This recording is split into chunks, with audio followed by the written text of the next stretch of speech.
शायद ऐसा आप लोगों ने पहले कभी ना सुना हो कि कातिल पुलिस वालों के सामने है, सारे के सारे सबूत वगैरह पुलिस वालों के सामने हैं, लेकिन फिर भी पुलिस वाले कातिल को पकड़ नहीं सकते, ना ही उसके ऊपर केस कर सकते हैं और ना ही उसे जेल में डाल सकते हैं। लेकिन ये मामला क्या था, इस पूरी ही घटना के बारे में आज हम लोग जानने वाले हैं। लेकिन क्या आप लोग जानते हैं कि एक बेगुनाह अभी भी कैद में है और इस टाइम उसके आप लोग जज हैं। मैं बात कर रहा हूँ लाइक बटन की, जो कि इस वीडियो के नीचे ही है। तो अपनी रिस्पॉन्सिबिलिटी संभालिए और जज बनकर उसके ऊपर जाकर क्लिक कर दीजिए और उस बेगुनाह को यहां से आजाद कर दीजिए। इसके साथ साथ ऑफबीट पॉडकास्ट को सब्सक्राइब कर लें, क्योंकि मैं यहां पर इसी तरह की काफी सारी और भी स्टोरी लेकर आने वाला हूं। साथ के साथ वीडियो के नीचे एक प्यारा सा कमेंट कर दें, ताकि अगली वीडियो में मैं आप लोगों को शाउट आउट दे पाऊं। और चलिए दोस्तों, शुरू करते हैं कि आखिरकार वो बंदा कौन था और उसने किया क्या था। ये घटना घटी साउथ कोरिया के जोंग में मौजूद होसियोंग में, जब 15 सितंबर 1886 का टाइम था और एक बूढ़ी महिला अपनी पोती को लेकर बस स्टैंड की तरफ जाती है और उसे उसके स्कूल की बस में बैठाकर वापस अपने घर की तरफ आने लगती है, लेकिन वो अपने घर पर कभी पहुंची ही नहीं। इस घटना को करीबन 3-4 दिन बीत चुके थे, अभी तक वो नहीं मिली थी। उसके घर वालों ने जाकर पुलिस में कंप्लेंट भी की थी कि हमारी रिलेटिव, वो 71 साल की थी, वो इस तरह बस स्टैंड पर अपनी पोती को छोड़ने के लिए गई थी, लेकिन अभी तक वो वापस नहीं आई है। पुलिस वालों का सबसे पहला तो अंदाजा यही था कि जरूर उन्होंने कोई ना कोई महंगी ज्वेलरी वगैरह पहन रखी होगी, काफी सारे पैसे उनके पास हो सकते हैं, जिसके चलते किसी ने उसे किडनैप कर लिया हो सकता है बाद में उसके सारे के सारे गहने वगैरह लूट लेने के बाद उसे मारकर कहीं ठिकाने लगा दिया हो। और हो ये भी सकता है कि उस बूढ़ी महिला के परिवार वालों के पास अब वो लोग फिरौती के लिए कॉल करने वाले हो। लेकिन वैसे भी 3-4 दिन अब बीत चुके हैं, तो हमें नहीं लगता कि अब उनका फोन आने भी वाला है। पुलिस वाले उसकी मिसिंग कंप्लेंट की रिपोर्ट अब वहां पर दर्ज कर लेते हैं और इस केस के ऊपर काम करने भी लगते हैं। और अभी 4-5 दिन ही बीते थे कि इस महिला की डेड बॉडी पुलिस वालों को मिल भी जाती है। उसके शरीर पर इस टाइम एक भी कपड़ा मौजूद नहीं था, उसका गला घोटकर किसी ने उसे मार डाला था। और जो सबसे अजीब बात थी वो ये कि उसके सारे के सारे जो अंडरगारमेंट्स उसने पहन रखे थे वो उसके मुंह में ठूसे गए थे। जब इसकी पूरी की पूरी रिपोर्ट तैयार की जाती है, पोस्टमार्टम इसका करवाया जाता है 71 साल की बूढ़ी महिला का, तो ये बात सामने आती है कि इसका रेप भी किया गया था। पुलिस वालों को बिल्कुल भी अंदाजा नहीं था कि एक सीनियर सिटीजन के साथ आखिरकार कोई ऐसा कैसे कर सकता है। लेकिन ये मामला यहीं पर रुकने वाला नहीं था, क्योंकि 20 अक्टूबर 1986 को एक 35 साल की लड़की पार्कसुस गायब हो जाती है। जब शाम के टाइम वो अपने काम से वापस आ रही थी, तो वो अपने घर पर पहुंची ही नहीं। उसके घर वाले वेट करके पुलिस वालों के पास जा पहुंचते हैं और वहां पर जाकर उन्होंने पूरी की पूरी घटना के बारे में बताया कि जनाब, इस तरह से वो लड़की इस जगह पर काम करती है, रात को इस टाइम तक वो आ जाया करती थी, लेकिन रात को पता नहीं उसे क्या हुआ। सबसे पहले तो हमारा यही अंदाजा था कि हो सकता है वो ओवर टाइम करने के लिए रुक गई हो, लेकिन वो सुबह हो चुकी है, अभी तक घर पर नहीं आई है। हम लोग जाकर उसकी कंपनी में भी सारी की सारी बातें करके आ चुके हैं और उन लोगों का यही कहना है कि वो तो रात को ही यहाँ से निकल गई थी। और इस घटना के करीबन 3-4 दिन बाद इस लड़की की भी डेड बॉडी पुलिस वालों को मिल जाती है। हालात बिल्कुल वैसे ही थे, शरीर पर बिल्कुल भी कपड़े नहीं, इसके अलावा उसके सारे के सारे जो अंडरगारमेंट्स थे उसके मुंह में फंसाए गए थे, उसका रेप किया गया था और इसके अलावा उसकी मौत गला घोटने के कारण हुई थी। पुलिस वालों को अब थोड़ा शक होने लगता है कि पिछले महीने भी कुछ इसी तरह की घटना घटी थी, अब फिर से ये घटना घटी है, तो हो सकता है शहर में कोई सीरियल किलर आया हो और हम लोगों को टाइम रहते उसे पकड़ लेना चाहिए, नहीं तो पता नहीं वो कितने लोगों की और भी जान ले लेगा। पुलिस वाले अपने इसी काम पर लग जाते हैं। लगातार वो लोग उस आदमी की तलाश में थे, लेकिन उनके हाथ कोई भी सबूत नहीं लगता है जिससे कि वो लोग उस कातिल तक पहुंच पाए। और तब तक 1 महीना और बीत चुका था और उसके बाद टाइम आया 12 सितंबर 1986 का, जब 25 साल की वांग जुंगमिन बिल्कुल इसी तरीके से गायब हो जाती है। आखिर में पुलिस वालों को इसके गायब होने के करीबन 3-4 दिनों बाद ही इसकी डेड बॉडी मिलती है और इसकी डेड बॉडी का भी बिल्कुल वही हाल था। इसके शरीर पर कपड़े नहीं थे, इसके जितने भी अंडरगारमेंट्स थे वो इसके मुंह में ठूसे गए थे और इसके अलावा इसका रेप किया गया था और बाद में गला घोटकर इसे मार दिया गया। पुलिस वाले जो कुछ भी इनके शरीर के पास से मिल रहा था, डेड बॉडी के पास से जो कुछ भी एविडेंस पुलिस वालों को मिल रहे थे, वो लोग उन्हें इकट्ठा करते जा रहे थे। ये टाइम 1986 का था और उस टाइम तक साइंस ने इतनी ज्यादा तरक्की नहीं की थी कि वो सीधा का सीधा डीएनए निकाले, उसके बाद किलर से उसे मैच करे और कातिल को पकड़ ले। जबकि उन लोगों के पास काफी सारे ऐसे एविडेंस तो इकट्ठा होते जा रहे थे, लेकिन इस तरह की कोई भी तकनीक मौजूद नहीं थी और लगातार एक के बाद एक यूं ही कत्ल होते जा रहे थे। अब पुलिस वाले काफी ज्यादा हैरान हो चुके थे कि पूरे ही शहर में डर का माहौल बन चुका है, हम लोगों को इस कातिल को पकड़ना ही होगा। पुलिस वाले अब रात के टाइम भी दिन के टाइम भी वहां पर गश्त लगाया करते थे, लेकिन फिर भी ये कत्ल रुकने का नाम नहीं ले रहे थे। और जब पुलिस वाले अपना पूरा का पूरा दिमाग दौड़ाने लगते हैं, ये बात सोचने लगते हैं कि आखिरकार इन लड़कियों में ऐसा क्या खास था कि वो बंदा इन्हें ही टारगेट बना रहा है या फिर वो रैंडम लड़कियों को उठा रहा है, तो पुलिस वालों को पता चलता है कि कातिल एक स्पेसिफिक तरीके से मार रहा है। सारी की सारी इन्वेस्टिगेशन में ये बात पता चलती है कि जितनी भी ये लड़की गायब हुई थी, ये सारी की सारी लड़कियां, अगर बात उस महिला के बारे में छोड़ दी जाए जो कि सबसे पहले गायब हुई थी, तो ये सारी की सारी लड़कियां रात को करीबन 7 बजे से 11 बजे के बीच गायब हुई हैं। गायब होने की जगह हासियांग का एक स्पेसिफिक तरीके का एरिया था जो कि करीबन 8-9 किलोमीटर में फैला हुआ था। हो सकता है ये सीरियल किलर इसी जगह का रहने वाला हो।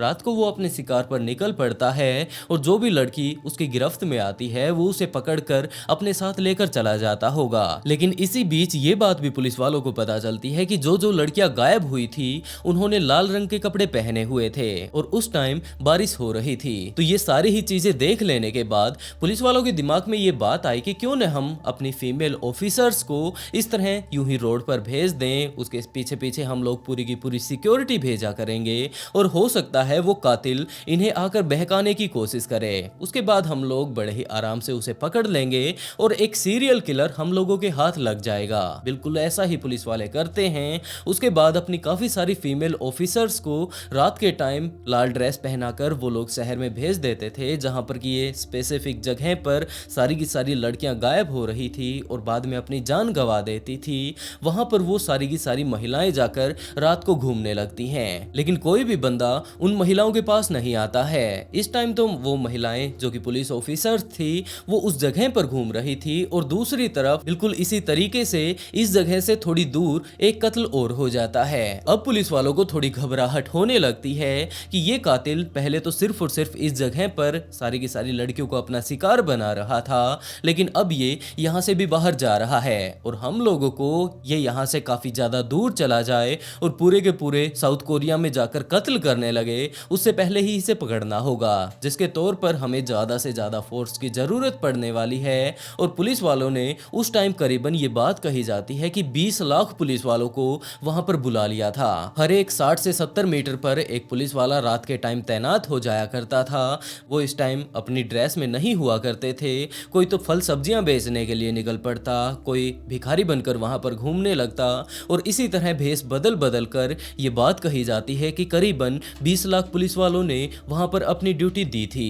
हर एक 60-70 मीटर पर एक पुलिस वाला घूम रहा था अपना भेष बदलकर और इसी तरह लेडी ऑफिसर्स भी लाल कपड़े पहनकर रात के टाइम घूम रही थी। लेकिन अभी भी कोई भी ऐसा व्यक्ति सामने नहीं आया जिसने कि आकर उन महिलाओं के ऊपर हमला किया हो। टाइम यूं ही बीतता रहता है और उसके बाद एक टाइम ऐसा भी आया जब पुलिस वालों ने उन सारी ही महिलाओं के पास से जो कि अपनी जान गंवा चुकी थी सारे सैंपल जब अपने उठा लिए थे, तो एक जगह ऐसी भी मौजूद थी जहां पर एक महिला ने अपनी जान गंवा रखी थी। वहां से कुछ एक सैंपल ऐसे मिलते हैं जो कि उस महिला के नहीं थे, जबकि ये किसी और के थे और वो लोग इसी बात की टेस्टिंग करने लगते हैं कि आखिरकार ये किसके हो सकते हैं। और उसमें भी मेन तौर पर जो स्पेशली तौर पर पुलिस वालों को मिला था वो था एक बाल। पुलिस वाले उस बाल को लेते हैं और उस टाइम की जो भी फोरेंसिक लैब थी, जो भी जुगाड़ उस टाइम वो लोग किए हुए थे, वहां पर उसे भेज देते हैं। वहां पर ले जाकर इस बाल का टेस्ट किया जाता है और काफी सारे लोग ऐसे मौजूद थे जो कि रात के टाइम वहां पर घूमा करते थे।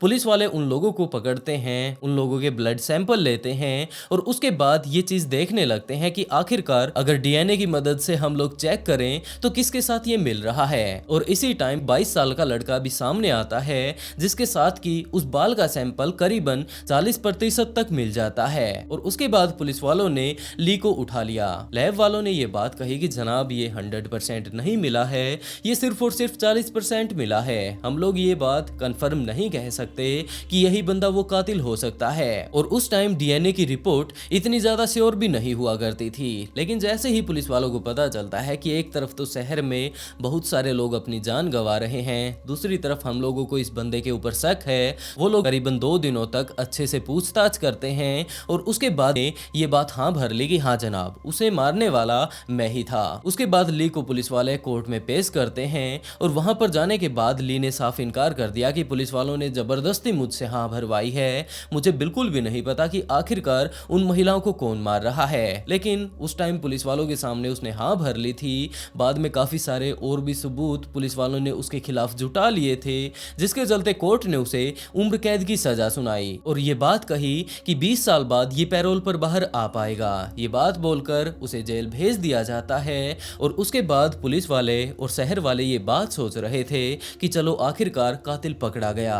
और उसके बाद जो सबसे खास बात थी वो ये थी कि कोई भी शहर में कत्ल भी नहीं होता है। इसी तरह काफी दिन आगे तक बीत जाते हैं। उसके बाद भी काफी सारे पुलिस वाले जब पुलिस को ज्वाइन करते हैं, नए नए यहाँ पर पुलिस को ज्वाइन करके आते हैं, तो वो लोग इस केस पर काम जरूर करते थे कि क्या टाइम था वो भी। 20 लाख पुलिस वालों ने मिलकर इस केस को सुलझाया था, जिसके चलते वो लोग उन लड़कियों की बॉडी पर जो डीएनए वगैरह मिले हुए थे उन्हें चेक कर रहे थे। इसके अलावा काफी सारी और भी फाइल्स को वो लोग पढ़ रहे थे और अब तक टाइम 2010 का आ चुका था। यून अब पैरोल पर बाहर आने के लिए तैयार हो चुका था। उसे पैरोल पर बाहर निकाल भी दिया जाता है, लेकिन जब वो जेल से बाहर आया तो उसका एक यही कहना था कि उसने कुछ भी नहीं किया था, उसने कोई भी कत्ल नहीं किया, उसे सिर्फ और सिर्फ जबरदस्ती पुलिस वालों ने पकड़ रखा था। उसके ऊपर पुलिस वालों ने दबाव बढ़ाया था और उसके बाद जबरदस्ती उससे इस केस के लिए हाँ भरवाई थी। तो एक पुलिस वाला ऐसा भी सामने आया जिसका दिमाग में ये बात चल रही थी कि आखिरकार कोई बंदा अपनी पूरी की पूरी सजा पूरी कर चुका है, तो अब वो इस बारे में क्यों कह रहा है कि उसने कुछ भी नहीं किया था, तो जरूर यहाँ पर कुछ ना कुछ गलती हुई होगी और हो सकता है वो इसे समझ ले, जिसके तौर पर वो उन सारी ही फाइल्स को उठा लेता है जो कि उस टाइम उन लड़कियों की बनाई गई थी। वहां पर जो सैंपल उन्हें मिले थे और उन सारी ही फाइल्स को उठाकर वहां से जो सबूत उसे मिल सकते थे वो उन्हें वहां से ले लेता है। और उसके बाद अब तक डीएनए की तकनीक काफी ज्यादा बढ़ चुकी थी, तो वो उन फाइल्स को अपने साथ उठाकर लाता है और उसके अंदर से जो एविडेंस थे उन्हें निकालने लगता है। अब डीएनए काफी ज्यादा अपग्रेड हो चुका था, काफी ज्यादा एडवांस हो चुका था, तो उसने डीएनए की मदद से उस व्यक्ति के बारे में जानने की कोशिश की जो कि इनके साथ रेप कर रहा था। वहां से उसने सारे के सारे एविडेंस निकाल लिए जो कुछ भी उसे चाहिए थे और उसे ले जाकर यून के साथ वो मिलाने लगता है, लेकिन के साथ वो नहीं मिलते। और इस पुलिस वाले को अब ये अंदाजा होने लगा था 19-20 साल की सजा अब काट के आया है, ये बिल्कुल बेगुनाह था। लेकिन अगर ये बेगुनाह था तो असल में इस कत्ल के पीछे कौन था? इसी तरह की काफी सारी अपने दिमाग में कंफ्यूजन लिए हुए वो बाकी केसेस को देखने लगता है कि आखिरकार रेप के चक्कर में यहाँ जेल में कौन कौन आया हुआ है। उन सारे ही लोगों के साथ वो डीएनए मैच करने लगता है और इसी तरह करते करते एक बंदे के साथ ये डीएनए मैच भी हो जाता है और इसका नाम था ली। ये इस टाइम भी जेल में ही मौजूद था। तो वो पुलिस वाला जा पहुंचता है ली के पास और उसके पास जाकर पूछने लगता है कि इस टाइम पीरियड में एक सीरियल किलर घूम रहा था और उसने करीबन कुल मिलाकर अगर देखा जाए तो 14 लड़कियों की जान ली थी और उन सारी ही महिलाओं के पास से जो डीएनए वगैरह हमें मिले हैं वो तुमसे मैच करते हैं। लेकिन ली ने इस बात से साफ इनकार कर दिया कि मुझे इस बारे में नहीं पता। तो वो ऑफिसर ली के बारे में अब और ज्यादा डिटेल से देखने लगता है कि आखिरकार यहाँ पर हुआ क्या था। तो इन्वेस्टिगेशन करनी शुरू की तो उसे पता चलता है कि जहां पर ये केस वगैरह हो रहे थे वहीं पर ली उस टाइम रहा करता था। अगर इसकी जिंदगी के बारे में देखा जाए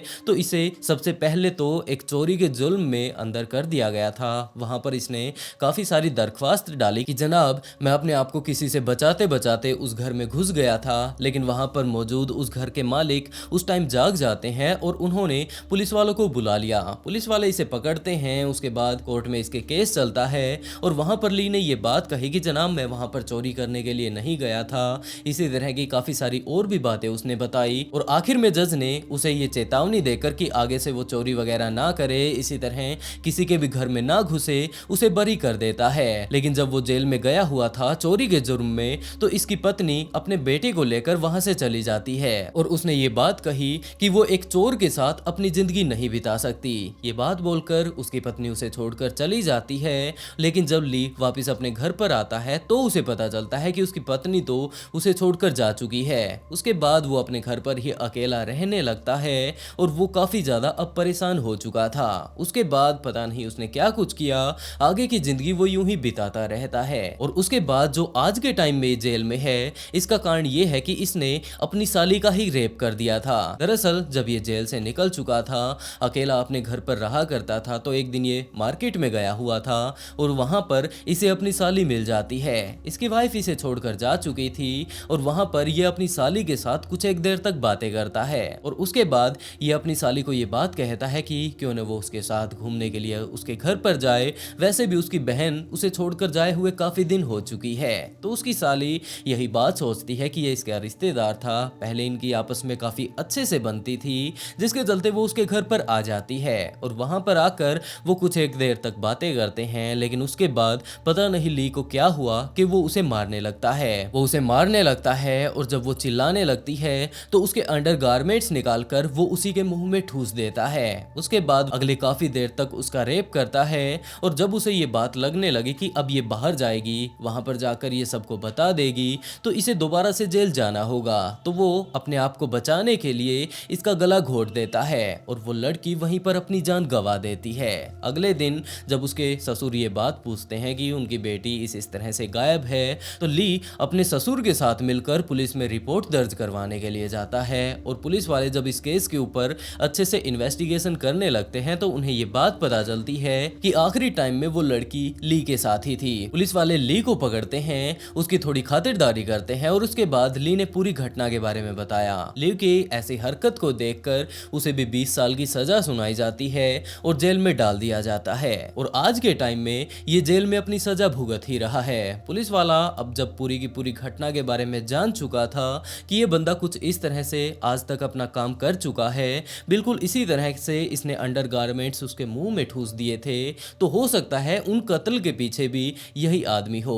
तो वो पुलिस वाला दोबारा से उसके पास जाता है और उस टाइम की जो वहां के कानून की खास बात थी वो ये थी कि अगर 15 साल किसी केस को हुए बीत जाते हैं, उसके ऊपर किसी भी तरीके की कोई एक्टिविटी नहीं होती, वहां पर कोई भी जाकर क्लेम नहीं करता है, कोर्ट में वो केस अपडेट नहीं होता है, तो इस केस को ये बात मान ली जाएगी कि वो सोल्व हो चुका है। और अब तक 15 साल इन सारी बातों को हो चुके थे। तो अब वो पुलिस वाला ली के पास जाता है और वहां पर जाकर उससे दोबारा से पूछताछ करने लगता है, लेकिन ली ने साफ इनकार कर दिया कि वो इस घटना के बारे में कुछ भी नहीं जानता। पुलिस वाले ने ली को समझाना शुरू किया कि भाई मान जा, तेरा सारा का सारा डीएनए वगैरह 100% वहां से मैच हो चुका है। और इसी तरह की काफी सारी बातें वो ली को बताने लगता है और उसके बाद ली ने भी इस बात के लिए मान लिया कि हाँ, जो वो लड़कियां मरी थी वो उसने ही मारी है, वो सीरियल किलर कोई और नहीं, वो खुद ही है। जो 20 साल से यून नाम के उस लड़के को पुलिस वालों ने पकड़ रखा है वो बेगुनाह है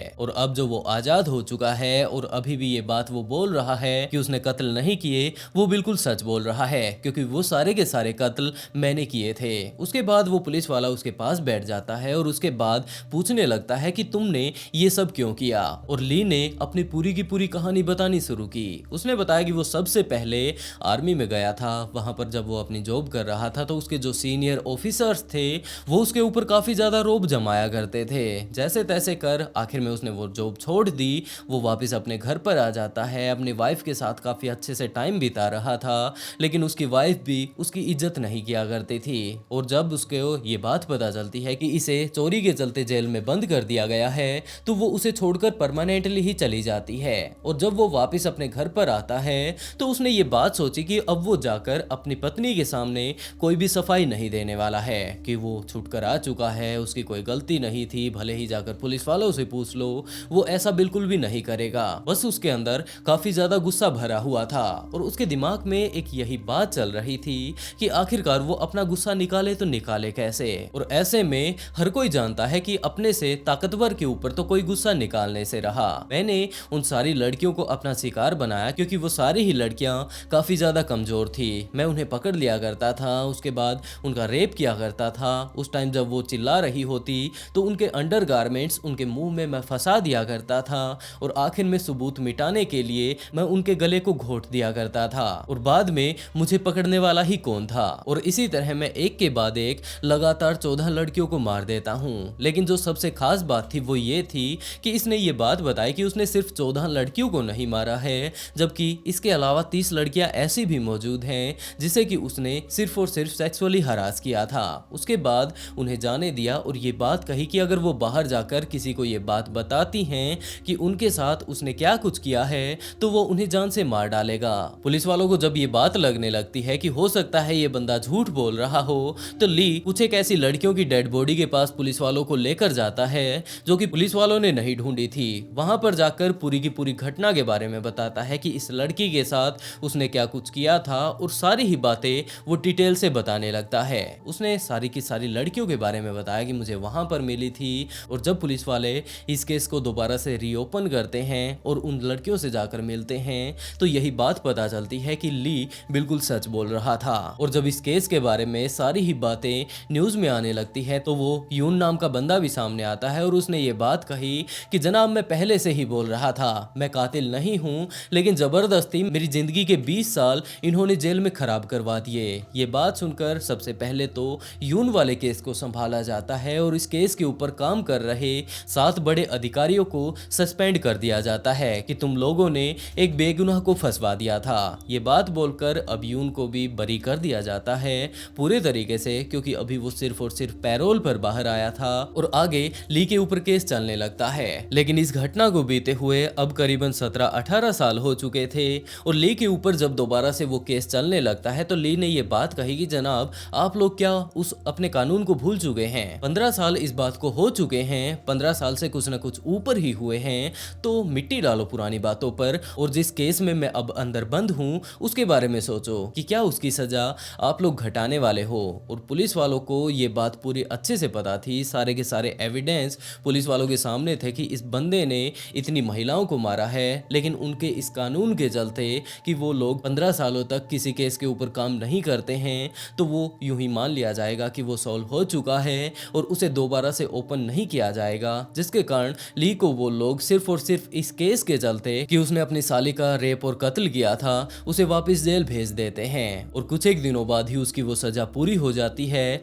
और उसके बाद ली बिल्कुल खुला घूम रहा था। पुलिस वालों के सामने था वो कातिल, लेकिन वो लोग उसे सजा नहीं दे पाए। वैसे दोस्तों आप लोग ऐसे कानून के बारे में क्या सोचते हैं कि क्या सच में ही इस तरह का कोई कानून होना चाहिए कि कातिल बिल्कुल सामने घूम रहा है, पुलिस वालों को सारे के सारे एविडेंस भी पता है, लेकिन वो लोग कुछ भी नहीं कर सकते। और आखिरकार जो उन लड़कियों के साथ हुआ था, इतनी सारी लड़कियों के साथ तो उसने रेप किया था और बहुत सारी लड़कियों को तो जान से मार डाला था, तो क्या ऐसे व्यक्ति को यूं ही खुला घूमने देना चाहिए? आप लोग इस केस के बारे में क्या सोचते हैं? अपनी राय कमेंट बॉक्स में जरूर बताइएगा। वैसे दोस्तों आज के लिए बस इतना ही। आज की स्टोरी आप लोगों को कैसी लगी कमेंट बॉक्स में इस बारे में भी जरूर बताएं। अगर अच्छी लगी हो तो वीडियो को लाइक कर ऑफबीट पॉडकास्ट को सब्सक्राइब जरूर कर लें, क्योंकि इसी तरह की बहुत सारी और भी स्टोरी आनी बाकी हैं। और इसी के साथ दोस्तों आज का शाउट आउट सोना मरोरा को, and write a beautiful comment to get a shout out in next video. बहुत जल्द मिलते हैं एक और नए ट्विस्टेड केस के साथ।